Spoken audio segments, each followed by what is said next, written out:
सुबह होती है। जीमो टेम्पल में सोए हुए शाओजुआन की आंख खुलती है सूरज की पहली किरण के साथ और उसका हाथ जाता है सीधा जोंगजियो की तरफ, पर जोंगजियो वहां नहीं था। जोंग को वहां ना पाकर शाओजुआन एकदम से चौंक जाता है और चिल्लाकर जोंग को पुकारता है, जोंगजियो।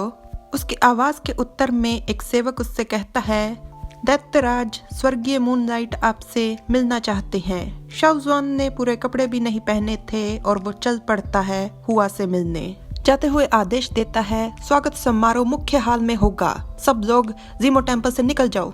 जियोर कैसा है? क्या वो मून सीजिंग टावर लौट गया है? मून सीजिंग टावर वो जगह है जहाँ पर सभी स्वर्गीय लोगों को ठहराया गया है। हुआ प्रणाम करते हुए कहता है, युवराज की तबीयत खराब होने के कारण स्वर्ग सम्राट युवराज को लेकर स्वर्गलोक वापस लौट चुके हैं। जाने से पहले दैत्यलोक के साथ होने वाली संधि की सारी जिम्मेदारी उन्होंने मुझे सौंप दी है। शाओजुआन चिल्लाकर कहता है, क्या ये नामुमकिन है? वो मुझे बताए बिना नहीं जाएगा। हुआ तंज कसते हुए शाओजुआन से कहता है, जब दैत्यराज स्वर्गलोक से गए थे तब उन्होंने कौन सा महाराज को बताया था? शाओजुआन नजरें झुकाए कहता है, उसका कारण था कुछ गलत फहमियाँ। हुआ तिरछी नजर से शाओजुआन की तरफ देख रहा था और फिर थोड़ा सहज हो गहरी सांस छोड़ते हुए कहता है, दैत्यराज मैं स्वर्गलोक का दास हूँ, मुझे ऐसी बात नहीं करनी चाहिए, पर जोंगजियो के चचेरे भाई होने के नाते मैं कह देता हूँ, अगर आप जोंगजियो से सच्चा प्यार करते हैं तो आपको उसे इतने मुश्किल हालातों में नहीं रहने देना चाहिए। शाओजुआन हैरानी से कहता है, क्या तुम मुझे छोड़ने को बोल रहे हो? हुआ कहता है, स्वर्गीय और दैत्य कभी एक साथ मिलकर नहीं रह सकते, अब ये आप पर निर्भर करता है दैत्यराज। हुआ चल पड़ता है और अपने जादू से दरवाजा खोल बाहर जाने ही वाला था कि शाओजुआन कहता है, मूनलाइट कभी कभार मुझे ऐसा महसूस होता है कि तुम जोंगजियो से ज्यादा स्वर्गीय हो।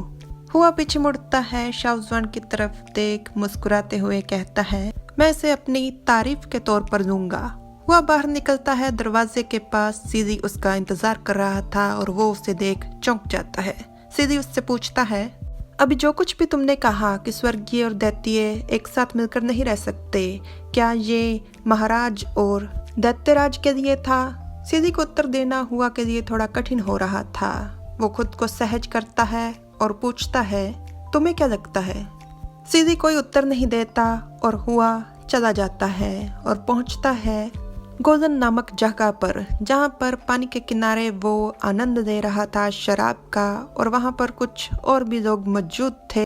सीधी के पास आती है जादुई संदेश मछली, जिसे वो छूता है तो वो एक दर्पण का रूप धारण कर देती है जिसमें प्रतिबिंब नजर आ रहा था जोंग का। हुआ उससे पूछता है, क्या हालचाल है? और जोंग उससे पूछता है, तुम कहाँ गए हो? मैंने सोचा था कि उस दैत्य लोक के बच्चे के साथ इतने अच्छे समय गुजारने के बाद तुम ये सब छोड़ दोगे। वहाँ पर कुछ लोग लेटे हुए हैं पूर्ण नग्न अवस्था में, जिनकी इज्जत केवल फूलों ने बचाई हुई है। हुआ कहता है, उनका मानना है कि जली जाती बहुत ही भावुक होती है, उनके साथ रहना अपने जीवन में रोने धोने की कामना करने जैसा है। जोंग परेशान हो कहता है, तुम्हें क्या लगता है कि ये उन्होंने मेरे बारे में भी बोला? मेरे वहां से आ जाने के बाद क्या शाओजुआन ने कुछ कहा? हुआ कहता है, क्या कहेगा वो? इतनी मुश्किल से दैत्य जाति ने उसे अपनाया है, अब वो भला कैसे ये सब कुछ छोड़ देगा? जोंग कहता है, वो कुछ ऐसा करे मैंने कभी ये चाहा भी नहीं, उसने पहले से ही मेरे लिए बहुत कुछ त्याग दिया है।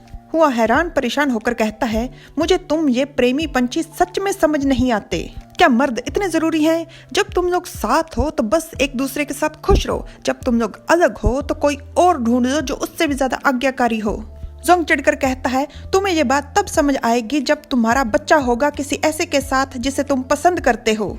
ये बात सुनते हुआ पर बिजलियां गिर जाती हैं। वो चिल्लाकर कहता है, जोंगजियो तुम्हें ये दोबारा बिल्कुल नहीं करना चाहिए, जा तुमने कर दिया। जोंग हुआ से डर के मारे बस का दर्पण बंद कर देता है और जाकर भीगी बिजली बनकर बैठ जाता है और खुद से ही कहता है, अगर मूनलाइट को पता चल गया तो वो पक्का मुझे बहुत डांटेगा। स्वर्ग सम्राट होते हुए भी मुझे अपने भाई की डांट से डर लगता है। जोंग इन सब बातों में इतना खोया हुआ है कि उसे एहसास ही नहीं होता कि उसके पीछे कोई है, और वो है शाओजुआन, जिसे देखने से कुछ भी अच्छा या सही प्रतीत नहीं हो रहा। Like, subscribe, comment. Thanks for watching.